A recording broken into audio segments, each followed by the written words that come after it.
Nouveau test de boîtier sur la chaîne avec un boîtier de chez Antec. C'est le DF700 Flux qui est juste ici. Vous allez voir, il est vraiment super original. J'aime bien sa grosse capacité de ventilation. On va tester tout ça dans cette vidéo. Mais bien sûr, comme d'habitude, je vous laisse voir un petit aperçu.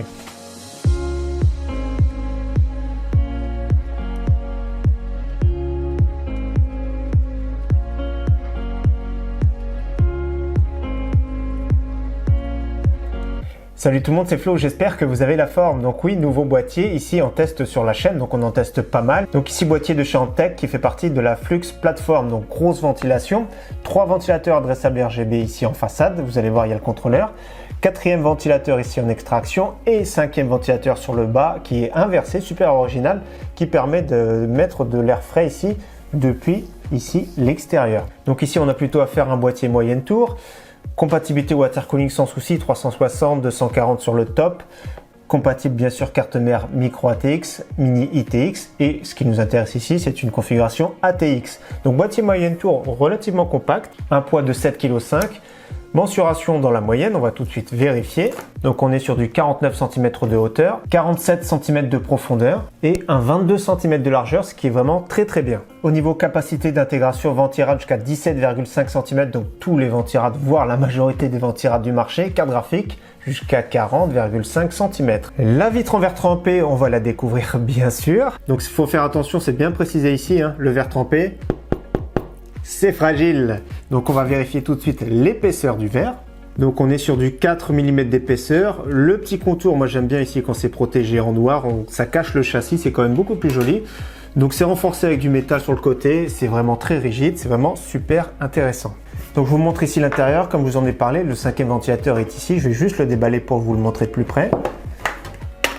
Donc c'est super original, c'est un ventilateur qui est inversé, donc il va se placer comme ça. Le but c'est de rentrer de l'air ici, de l'air frais depuis l'extérieur. Et donc je vous montre de l'autre côté, c'est perforé ici. Le but c'est vraiment de rentrer de l'air par ici, donc c'est vraiment bien, c'est filtré. Donc ce boîtier également entièrement filtré. Sa grosse particularité, moi j'aime bien, c'est en façade, c'est ses ondulations ici, donc c'est du grillage mèche. Donc là c'est vraiment excellent pour le flux d'air, après on aime ou on n'aime pas, personnellement j'aime bien. Le petit logo ici Antec et les boutons qui sont ici sur le dessus. Donc avant d'attaquer le montage, je vais vous présenter la configuration. Donc je vais utiliser une alimentation également de chez Antec. Donc vous avez vu, elle est toute neuve. Donc elle n'est pas nouvelle, hein. Elle date depuis quelques années, mais c'est vraiment une base vraiment excellente. C'est parmi les meilleures du moment. Donc c'est Antec HCG, donc pour Height Current Gamer. Donc excusez-moi pour mon anglais. 650 watts, 80 plus gold, full modulaire qui coûte environ 100 €. Je vais tout de suite vous la montrer. Donc c'est vraiment une excellente alimentation. C'est parmi les meilleures, c'est sûr, par rapport aux concurrents. Il y en a d'autres qui sont vraiment également très bien dans la catégorie. Mais celle-ci est vraiment aussi excellente. Et sa particularité, c'est pas le cas de toutes les alimentations, c'est une garantie de 10 ans. Donc ça fait quand même 648 watts sur le 12 volts. Donc à l'intérieur, il y a tout ce qu'il faut pour faire un beau câble management, câble d'alimentation, petit manuel. Donc tous les câbles modulaires qui sont vraiment super bien gainés, je vais vous les montrer de plus près, mais c'est vraiment magnifique, c'est bien gainé. Il y a tout ce qu'il faut, donc le câblage complet. L'alimentation, regardez, petite pochette de transport Antec, ça fait un petit gage de qualité en plus. Donc alimentation très compacte, full modulaire, semi-passive, très intéressante pour 100 €. Malheureusement, son seul défaut, j'ai envie de dire, c'est qu'il y a pas mal de concurrence en face avec plus ou moins les mêmes caractéristiques, que ce soit chez Corsair, NZXT, dans cette même gamme de prix. Après, c'est suivant vos préférences, ça reste vraiment une excellente alimentation avec une excellente base. Donc pour le reste de la configuration, ça va être ma configuration de référence pour 2021. Donc tous les tests de boîtier seront faits avec cette configuration. Carte mère B550 de chez Messi, la Gaming Plus. Ryzen 7 3700X, on était avant en 2020 au Ryzen 5 3600. Donc là, c'est une évolution bien sûr.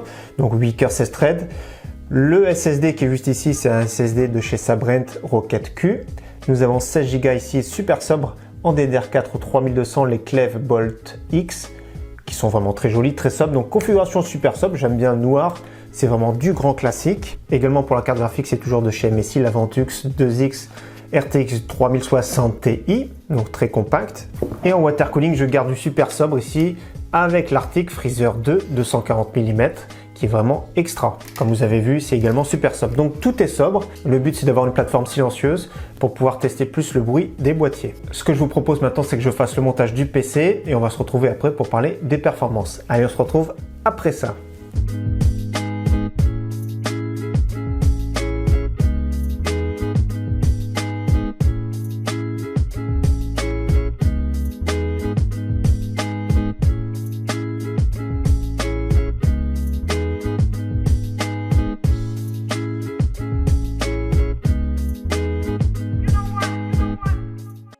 Alors c'est parti pour le petit kiff de fin de montage. Ce qu'on va faire, c'est qu'on va retirer le petit film protecteur. Ça, c'est vraiment kiffant. Voilà, c'est magnifique. Comme vous voyez, j'aime regarder le rétroéclairage, est vraiment bien. Je trouve qu'il est vraiment très beau ce RGB. Donc là, c'est super joli. Donc qu'est-ce que vous en pensez? Personnellement, je trouve que le RGB est vraiment joli. Bien sûr, sur le dessus, on peut changer les cycles d'éclairage directement. C'est ce que je vous conseille, c'est vraiment très bien. Possibilité également, comme à chaque fois, de le brancher directement sur la carte mère pour gérer plutôt l'éclairage. Moi, je préfère sur la façade, c'est beaucoup plus simple. Niveau montage, ça c'est vraiment super bien placé. J'ai oublié de préciser que le water cooling, j'ai parlé de 240, mais sur le top, c'est également compatible du coup 360 mm. Donc très bon montage, très simple, très rapide, bonne capacité d'intégration. Le boîtier est de taille contenue, donc ça j'ai tout particulièrement apprécié. Donc je vous montre à l'arrière le câble management, c'est vraiment excellent. Le contrôleur est vraiment au top. Ça peut gérer d'un côté, ça fait plus ou moins un rhéobus, c'est-à-dire ça gère d'un côté la vitesse des ventilateurs. Et du coup ce contrôleur vous pourrez brancher directement sur une prise PWM sur la carte mère directement. Donc ça peut gérer la vitesse, c'est vraiment beaucoup mieux parce que par défaut c'est très bruyant. C'est de 47 décibels. Juste en mettant PWM, c'est passé à 43 décibels. En réglage manuel, on tombe plutôt vers 41 décibels. Donc c'est très correct, c'est juste à côté de moi, 41 décibels. Ça fait l'affaire, c'est vraiment pas mal. Donc c'est un boîtier qui brasse pas mal d'air, donc faut en tenir compte. Plus il y a de ventilateurs, bien sûr, plus il y a de bruit.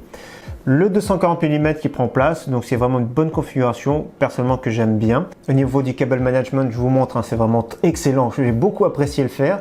C'est vraiment top, ça rend vraiment super bien. La porte ferme sans problème. De ce côté-là, c'est vraiment aussi super joli, donc tout est propre. Il y a tout ce qu'il faut pour faire un bon montage. Il y a des petits points négatifs, bien sûr. Premier petit point négatif, c'est la filtration. Donc sur le devant, ça peut prendre pas mal de poussière. Comme vous avez vu avec le grillage mèche, donc ça va en laisser passer. Et regardez le filtre aussi sur le top. Voilà, c'est vraiment du filtre très léger. Donc on va dire que c'est des petites économies qui sont faites là-dessus. Également l'épaisseur des métaux, c'est un tout petit peu juste au niveau de la porte. C'est vraiment pour chipoter, c'est vraiment pour donner des points négatifs. Ils sont vraiment très peu. Il y a pas mal de points positifs. Le prix très correct. Dans les 85 €, c'est un bon boîtier personnellement que j'apprécie tout particulièrement.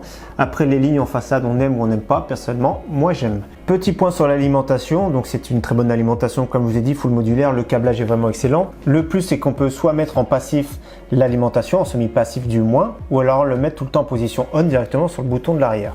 Autre gros plus que j'aimerais beaucoup voir sur les alimentations, ce serait vraiment un gros kiff. Vous savez, il y a de plus en plus de boîtiers qui ont des contrôleurs intégrés qu'il faut alimenter en SATA. Donc du coup, à cause de ça, il faut à chaque fois rajouter ce petit câblage qui comporte plusieurs câbles SATA. Ici, il y en a 4, ça fait de la place en plus, ça fait des câbles en plus. Donc j'aimerais beaucoup que sur les alimentations, qui est juste à alimenter votre SATA directement depuis l'alimentation, ce serait vraiment cool d'avoir qu'un seul port ou même 2 ports directement SATA pour brancher les contrôleurs dessus. Ce serait vraiment excellent. Ça éviterait quand même d'avoir des câbles comme ça en plus. Donc ça, c'est vraiment une idée pour les constructeurs d'alimentation. Donc au niveau performance, j'ai pas de moyen de comparaison parce que c'est une nouvelle plateforme que j'utilise. Donc au fur et à mesure, on pourra voir si c'est bien ou pas bien. Donc je vais vous parler de température delta. Donc c'est-à-dire que je vais soustraire la température de la pièce à chaque fois. Je trouve que c'est vraiment mieux pour définir les températures. Donc là actuellement, ça faisait 19 degrés par exemple la pièce. Le processeur atteint 65 degrés. Donc le delta, c'est 46 degrés. Pour la carte graphique, il a un delta de 48 degrés. Donc 48 degrés plus 19 degrés de la pièce qui fait 67 degrés. Donc je vais vous parler à chaque fois de delta. Donc température enregistrée moins température de la pièce, ce sera quand même des températures qui seront plus fiables. Donc voilà pour le test de cette Antec DF700 Flux. J'espère que cette vidéo vous aura plu comme d'habitude et je vous dis à très bientôt sur ma chaîne. Ciao, bye!